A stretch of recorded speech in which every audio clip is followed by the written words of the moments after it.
Hello and welcome. I am Brett Perkins, General Manager of your cooperative. Thank you for tuning in and listening to Tricounty Electric Cooperative's 87th Annual Business Meeting. The social portion of the annual meeting this year was held Saturday, August 3rd, by way of a Member Appreciation Day at the Fort Wayne Children's Zoo.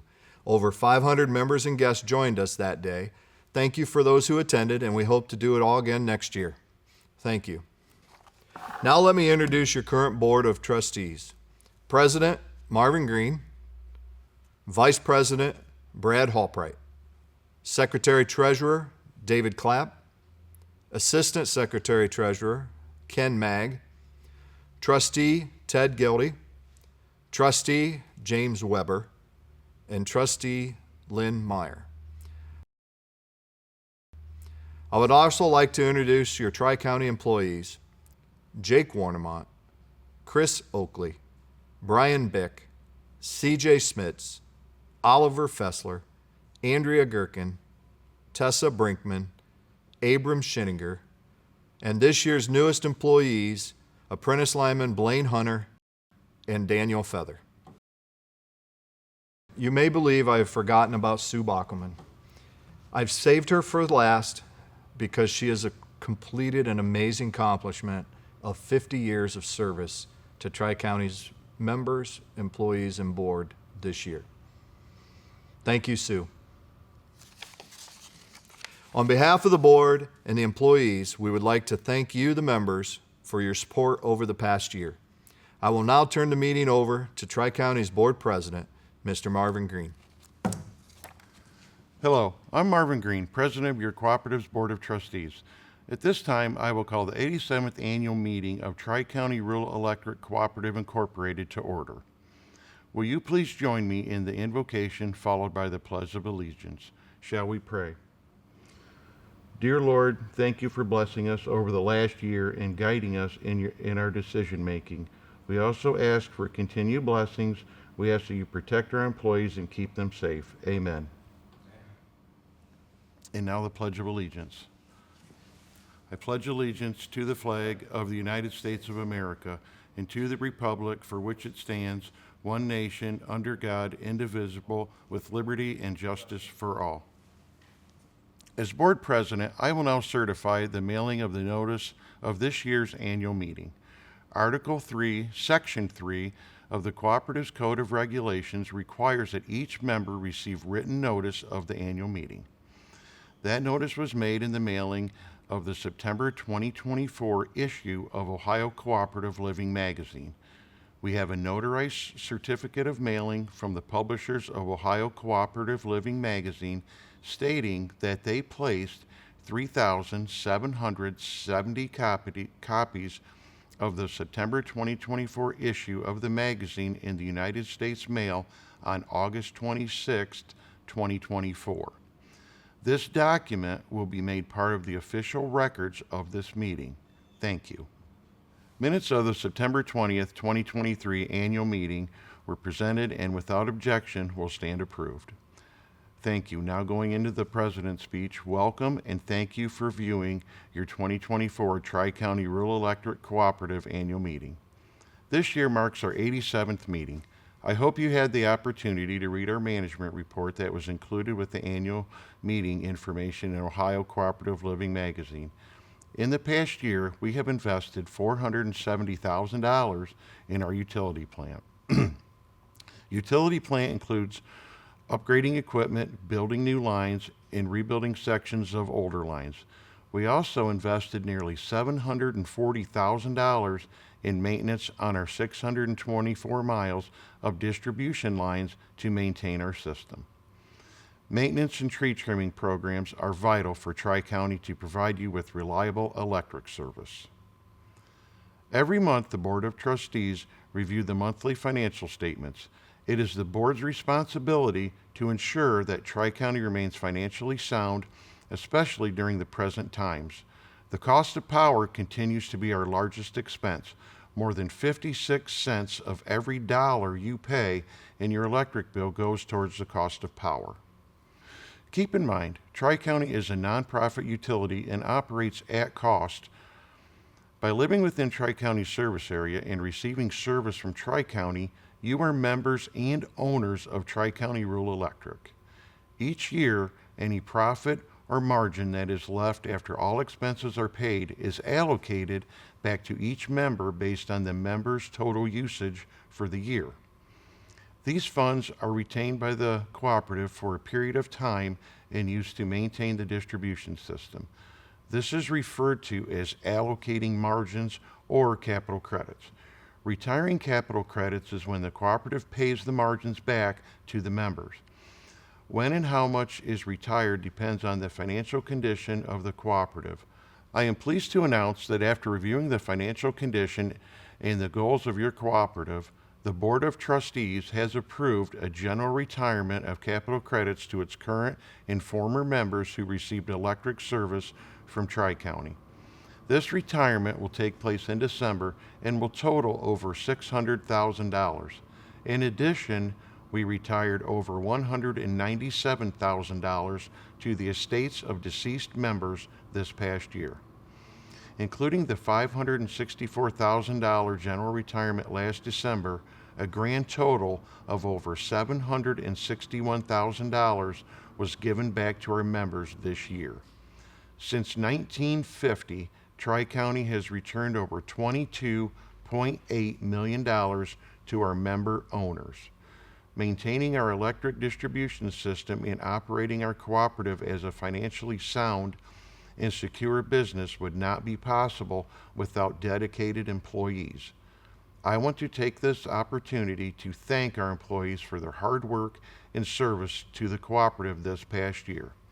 In conclusion, I want to thank my fellow Board of Trustee members for their service to the cooperative. I would also like to express my gratitude to the membership for their support and allowing me to serve Tri-County Rural Electric. I will now turn it over to Pat O'Laughlin, President of Buckeye Power. Thank you.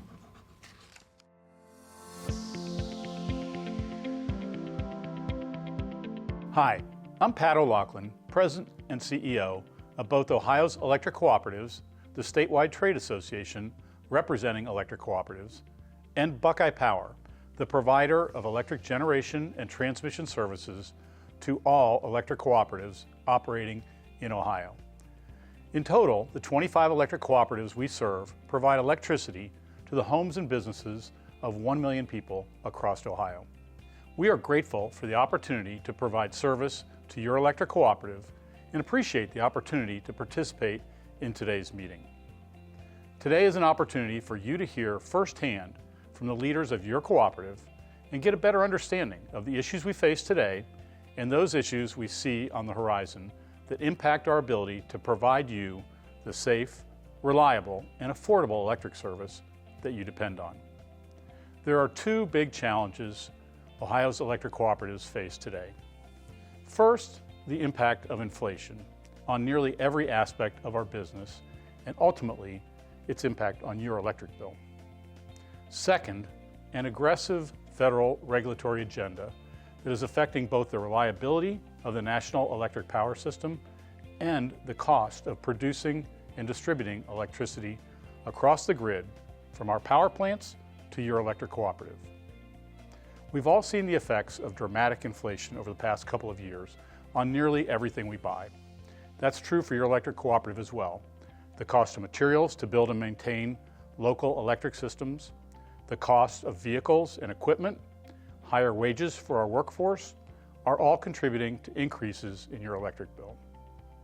Your electric cooperative is aggressively managing costs where it can, making decisions about projects and investments to balance the need for maintaining a healthy and reliable electric system and the cost increases that go along with each investment.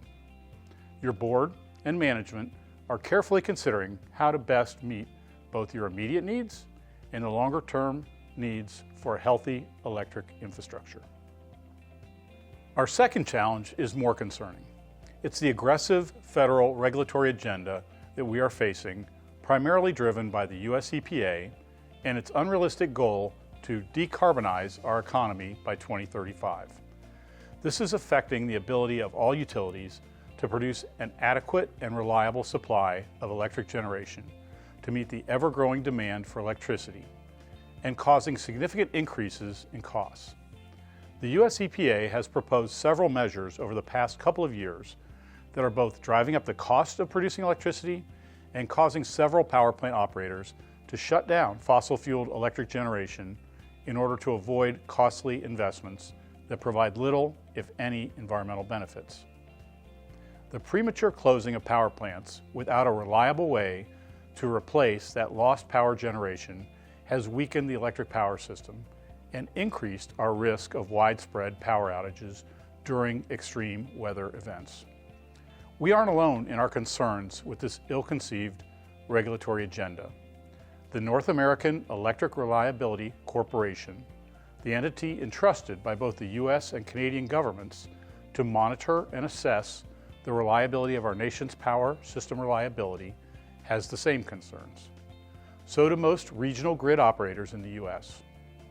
PJM Interconnection, the grid operator for Ohio and 12 surrounding states, has stated government policies are the greatest threat to our diminishing electric system reliability.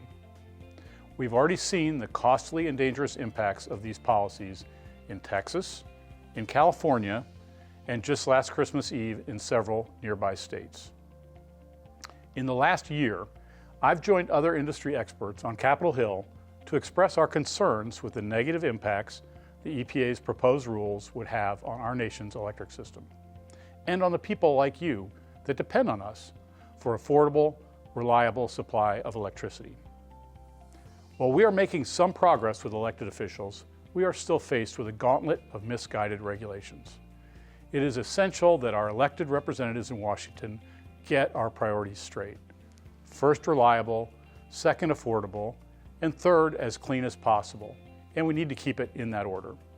Your electric cooperative has strongly supported these efforts to improve the policies and regulations that govern our operations. The leaders of your cooperative are looking ahead, making needed investments and improvements to be sure we're doing our part to keep our local electric system infrastructure in good shape so that we can meet your needs today and in the future.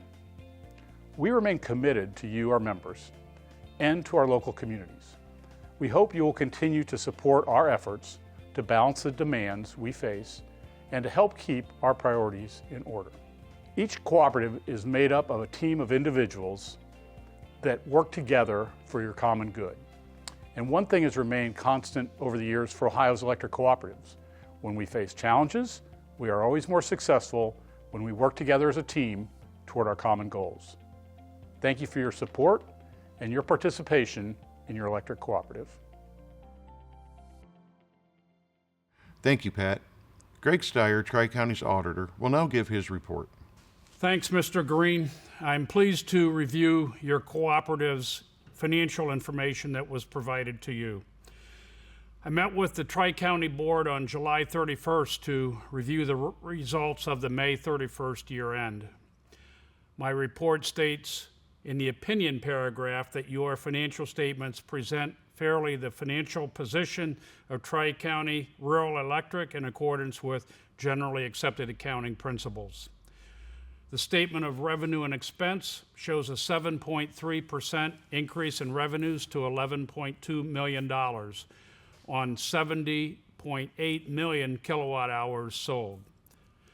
Cost of power from Buckeye increased from 8.3 cents per kilowatt hour to 8.5 cents.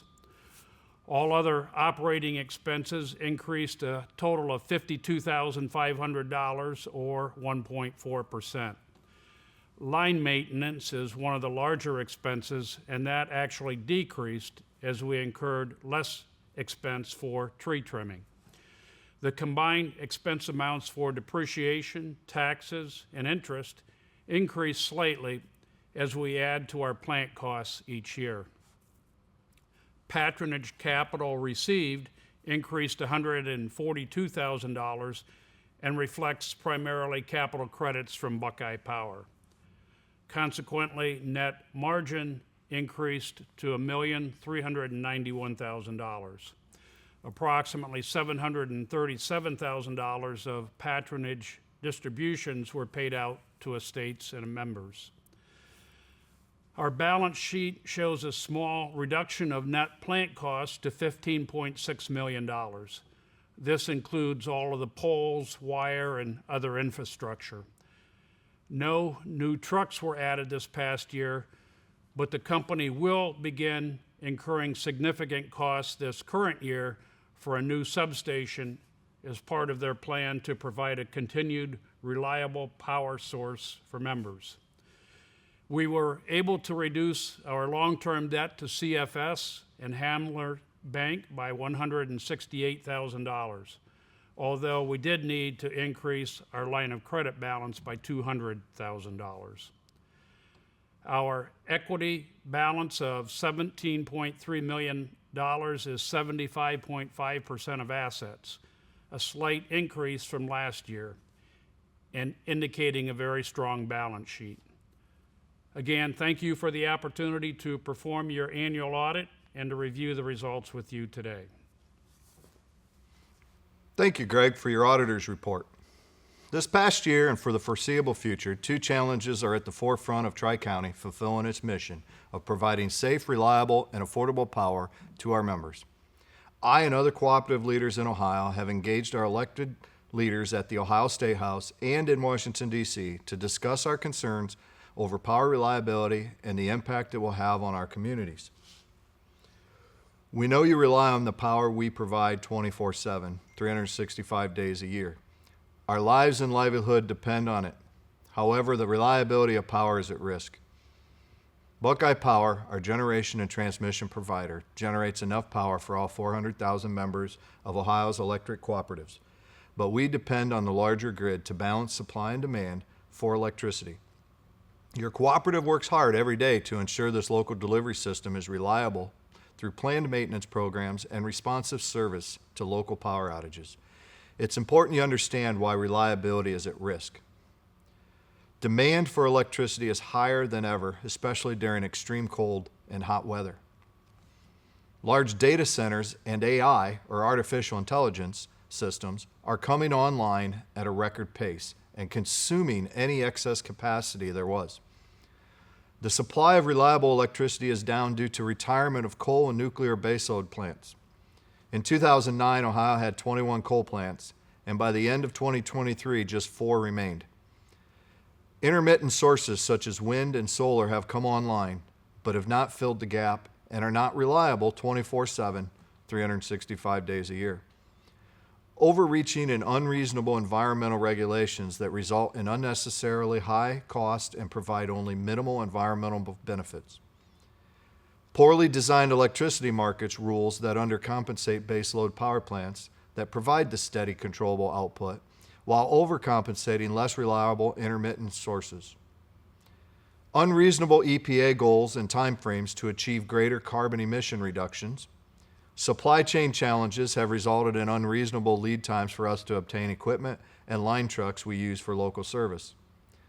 The national organization charged with ensuring a reliable electric grid, the Northern American Electric Reliability Corporation, or NERC, and PJM Interconnection, which manages Ohio's grid, have each published reports of concerning trends causing increased reliability risks.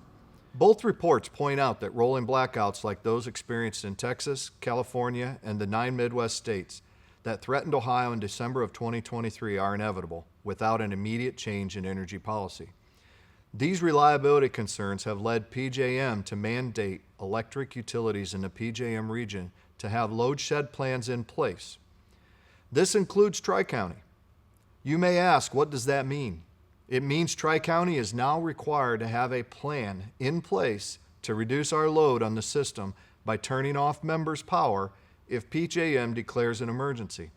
An emergency is declared when the electric system's load is projected to be larger than the available supply of electricity. For 88 years, the mission of Tricounty has been to deliver reliable, safe, environmentally responsible electricity at a stable and affordable rates to the member owners of the local communities we serve. Our commitment has never wavered, but is being challenged because of poorly conceived and harmful energy policies. The energy future outlined by the EPA will result in more blackouts, higher costs, and greater uncertainty. Please help us by letting your state and national elected leaders know that you support common sense energy policies. The second challenge we have is managing costs. Many of the same things that are causing reliability concerns are also impacting cost. Decreasing generation supply with increasing demand for electricity has caused a spike in the price for electricity on the open markets. Long lead times on material not only jeopardizes reliability, but that lack of supply has caused material prices to skyrocket. Not long ago, the average time for Tricounty to complete the rebuilding of the Liberty Center and McClure substations was 9 to 12 months at an average cost of $1.5 million. Currently, the Mayrose substation is expected to be finished in May of 2025, taking over 24 months and at a cost of $3.2 million. Tri-County, Buckeye Power, Ohio's electric cooperatives, along with cooperatives across the nation, are working hard to provide safe, affordable, and reliable electricity to their members. I would like to encourage you to contact me with any questions you may have about your cooperative or have how we operate. We strive to be financially stable, operate at a high level of service, maintain our distribution system, and refund capital credits to our members. Thank you. I will now report on the trustee election for District 5, representing Providence Township in Lucas County, Sections 1, 12, 25, and 36 of Swan Creek Township Southeast, and Section 24 of Swan Creek Township Northeast in Fulton County. Members were also voting on proposed code of regulation changes. I would like to begin by thanking all the candidates for their willingness to serve the members of Tri-County Rural Electric. The trustee election was conducted by mail and electronically through our website. All members were given an equal opportunity to vote from the comforts of their own home from August 1st through August 31st. We have a notarized certificate of mailing from Survey and Ballot Systems that 3,745 ballots were deposited in the United States mail, and the website was open for voting on August 1st, 2024. Ballots with a postmarked or electronic timestamp of no later than August 31st, 2024 were accepted and counted. The proposed code of regulation changes passed, and the trustee elected to represent District 5 is Mr. Brad Halpright. Congratulations, Mr. Halpright, and I will now turn it back over to Mr. Green.